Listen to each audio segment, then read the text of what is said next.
بسم اللہ الرحمن الرحیم۔ فلائی نیوز کے تمام دیکھنے اور سننے والوں کو خوش آمدید۔ اگر آپ ہمارے چینل پر نئے ہیں تو سب سے پہلے چینل کو سبسکرائب کر دیں اور بیل آئیکن کو پریس کر دیں اور ہماری ویڈیو کو پورا دیکھیں تاکہ دنیا کی معلومات سے آپ باخبر رہ سکیں۔ آئے بڑھتے ہیں خبروں کی جانب۔ کراچی سول ایوی اتھارٹی CAA نے ملازمین کو عید الفطر پر بونس دینے کا فیصلہ کیا۔ ایوی ایشن ذرائع کے مطابق CAA بورڈ نے ملازمین کو عید الفطر پر بونس دینے کی منظوری دے دی۔ ذرائع کا بتانا ہے کہ CAA بورڈ اجلاس سیکرٹری ایوی ایشن کی صدارت میں ہوا۔ اجلاس میں DG سول ایوی ایشن سمیت بورڈ کے ارکان نے شرکت کی۔ ذرائع کے مطابق سول ایوی ایشن اتھارٹی کی ملازمین یونین نے انتظامیہ سے بونس دینے کی درخواست کی تھی۔ سندھ حکومت نے 27 رمضان کو صوبے بھر کے تمام تعلیمی اداروں میں چھٹی کا اعلان کر دیا۔ سندھ حکومت نے 27 رمضان 18 اپریل کو صوبے بھر کے تعلیمی اداروں میں چھٹی کا اعلان کیا، جس کا نوٹیفیکیشن بھی جاری کر دیا گیا۔ واضح رہے کہ وفاقی حکومت نے عید الفطر کے موقع پر 21 سے 25 اپریل تک عام تعطیل کا اعلان کیا ہے اور پنجاب حکومت کی جانب سے بھی انہی تاریخوں میں عام تعطیل کا اعلان کیا گیا، تاہم سندھ حکومت نے عید کی چھٹیوں کا اعلان نہیں کیا۔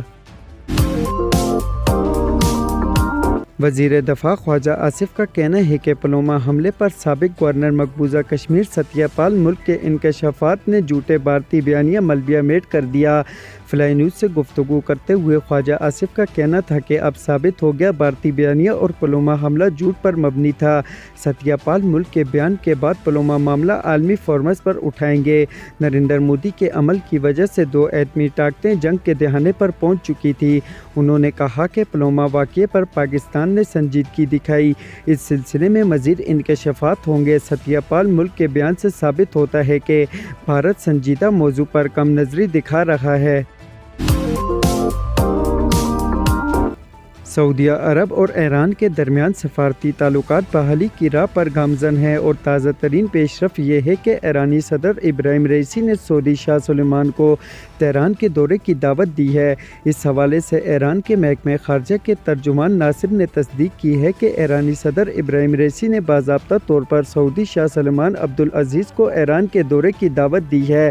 انہوں نے کہا کہ ایرانی صدر کو ریاض کی جانب سے دورے کی دعوت موصول ہوئی تھی، جس کے جواب میں ایرانی صدر نے بھی سعودی شاہ کو دورے کی دعوت دی ہے۔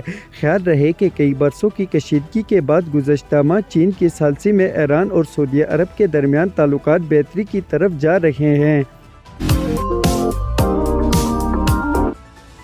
اسٹیٹ بینک نے تمام بینکوں کو ہدایت کی ہے کہ ڈیجیٹل بینکنگ کو محفوظ بنایا جائے، ورنہ فراڈ کے شکار صارف کو 3 دن کے اندر معاوضہ دینا ہوگا۔ اسٹیٹ بینک آف پاکستان کی جانب سے جاری نوٹیفیکیشن میں بینک سربراہان اور چیف ایگزیکٹو کو ڈیجیٹل بینکنگ محفوظ بنانے کی یاد دہانی کرائی گئی۔ نوٹیفیکیشن میں بینکوں کو پابند کیا گیا کہ وہ مائکرو فنانسنگ بینک کے چیف ایگزیکٹو کی منظوری سے 31 دسمبر 2023 تک نافذ عمل منصوبہ بنائیں۔ منصوبے پر ہر پیش رفت کارکردگی جائزہ ہر مہینے جمع کرایا جائے۔ اسٹیٹ بینک نے واضح کیا کہ مقررہ ٹائم لائن تک کنٹرول لاگو ہوئے تو صارفین کو فراڈ کا معاوضہ 3 دن میں ادا کرنے کا ذمہ دار بینک ہوں گے۔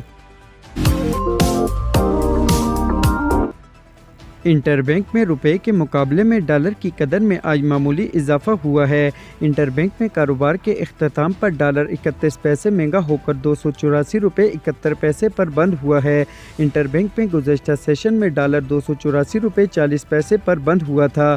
دوسری جانب اوپن مارکیٹ میں ڈالر 1 روپے کم ہو کر 289 روپے کا ہے۔ ملک میں سونے کی فی تولہ قیمت میں سینکڑوں روپے کا اضافہ ہو گیا۔ گزشتہ کاروباری ہفتے کے آخری روز ملک میں سونے کی فی تولہ قیمت میں 2600 روپے کی کمی ہوئی تھی، جس کے بعد فی تولہ سونا 2,16,000 روپے کا ہو گیا تھا۔ آل پاکستان جیولرز ایسوسی ایشن کے مطابق آج سونے کا فی تولہ بھاؤ 1100 روپے بڑھا ہے۔ ملک میں فی تولہ سونا 2,17,100 روپے کا ہو گیا ہے۔ 10 گرام سونا 943 روپے بڑھ کر 1,86,128 روپے ہے، جبکہ عالمی بازار میں سونے کا بھاؤ $5 بڑھ کر $2,008 فی اونس ہے۔